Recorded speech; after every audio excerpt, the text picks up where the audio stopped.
I'm saying hello today with Shelley Craig, owner of the Top of the Hill Bed and Breakfast in beautiful Cheltenham, Ontario. And Shelley has just taken me upstairs in her bed and breakfast right now. This is one of the guest bedrooms, right? This is the Gould room. The Gould room. Now, I'm a music teacher, so the rooms are all named after composers or musicians. Oh, really? And we decided we needed a Canadian in there, so that's how come we got the Gould room. Okay. This is kind of our best room. Queen-size bed, has its own ensuite bathroom. Let me show that as well. This is the one that people usually choose first. Even bed and breakfast people aren't always as picky about having their own bathroom, but if they have a choice... Exactly. They prefer having their own bathroom. That's right. And so, yes, this is one of the biggest rooms in the house. Okay, great. Now, I was going to ask you, actually, Cheltenham. That maybe doesn't ring a bell with that many people. What kind of a village is it? What is there to see? What is there to do? Cheltenham is a really off the beaten path village of about 500 people, and doesn't have a lot of stores. Probably Cheltenham's biggest claim to fame is the fact that it has the most declared historic properties in the town of Caledon. It's not the oldest village, but it's one of the older ones, but a lot of the buildings have been maintained and are still here, and so people that own them have asked to have them declared historic, which means they have to maintain them and they have to be kept up to a certain level. Yes, basically in Cheltenham, there's not a lot in the village to do. We have a general store which accommodates all kinds of things. They have a lunchroom, make great sandwiches. There's a little room at the back to go and have sandwiches or goodies, or they have a really nice deck out the back which overlooks the Credit River. Nice.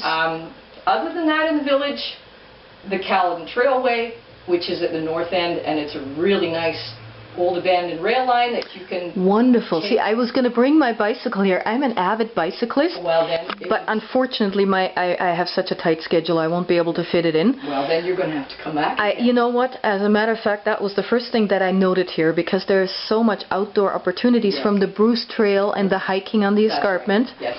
To abandoned railway lines, several of them actually. Yeah, but that one, as I say, that one's a real attraction for us because it's in the village.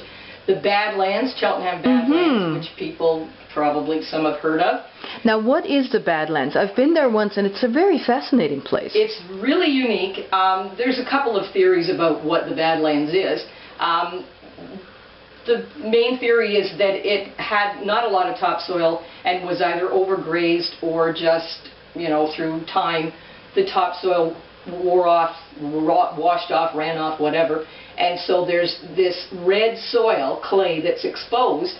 Nothing will grow on it, so you've got these bumpy hills, red hills, and they're just kind of neat to go and walk around and explore and take pictures. No, they're really kind of cool. I was there once in the fall doing some photography there, and it's like this really weird, abandoned, reddish, and sometimes there's like a silver and gray stripes in it. They're a little kind of gray. Yeah. Which is probably just a different type of clay. Exactly, exactly. But, now, I came down on Mississauga Road, actually, just the next road, major road west of here. There are some almost, I think, closed-up buildings there. Is that brickworks? Brickworks, yes. Okay. Now, Brampton Brick is mining the property. They are they're still extracting, but they're not actually doing any production there. Those buildings, again, are been declared historic. Really? But they just have to cocoon them. In other words, they just have to kind of keep them standing and try to maintain them the way they are. Exactly. But yes, they're unique structures because they were built at a time when, you know, they did brick making a whole lot differently than they do now. Yeah, they're kind of striking because when you drive by, they certainly catch your eye. Yes. That's for sure. And of course, the trail, the Caledon Trail goes right by. So it does. You can, when you come back through your bike ride, you'll be able to go right past I'll catch that, and get a little bit closer look. Wonderful. Excellent. Now, there's another area that I wanted to show upstairs here. There are two more guest rooms here on this level, but unfortunately, or fortunately for you, they are actually occupied by guests, so we can't look at them. But there's a nice little sort of relaxing area out here for the guests. See, here's another bathroom with a clawfoot tub. Lots of people love clawfoot tubs, and a lovely bathroom for the other two rooms. Exactly. So a nice vanity area here. As you can see, a nice big bathroom. And out here We've got the relaxing area for the guests, you know, big sofa here, a nice chair to relax in, a TV, and a fridge. So that's perfect. Yes, and if nothing else, they get up in the morning and check the weather to see if they're going to be able to hike or whatever for that day. And we get regular guests working in the area. Last winter we had a teacher for several months. He had a short-term contract. So, I mean, they do become part of the family. So I would think so, yeah. Usually end up downstairs with us, but the odd time, yeah, they're up here just watching TV, relaxing in the evening, come back, or as I say, get up in the morning and check the weather. Exactly. Now, where do your guests come from? Are they all Ontarians, Torontonians? No, they come from, we've had guests from Japan, You're South kidding. Africa. Now, how do these folks find you? On the internet. Possibly they're coming to visit someone here who doesn't have a room for them.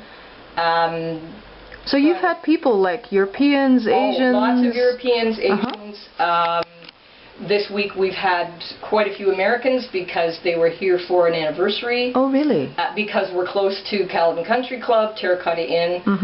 Weekends, spring, summer, fall, we're usually full for a wedding at one of those venues. I can imagine, yeah. They have, or this was a wedding anniversary, as I say. Special birthdays, we get people visiting local relatives who don't have room for them.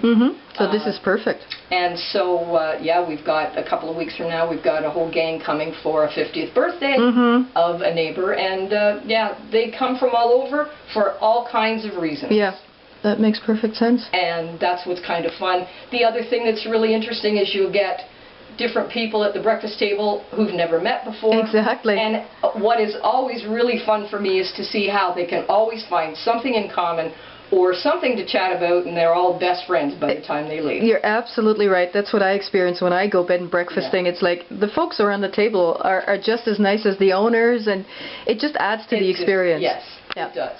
Wonderful. So if somebody was to look you up on the internet, do you have a website? Yes, we do. www.thetopofthehill.ca. Perfect. Thank you so much, Shelley. You're welcome. Perfect.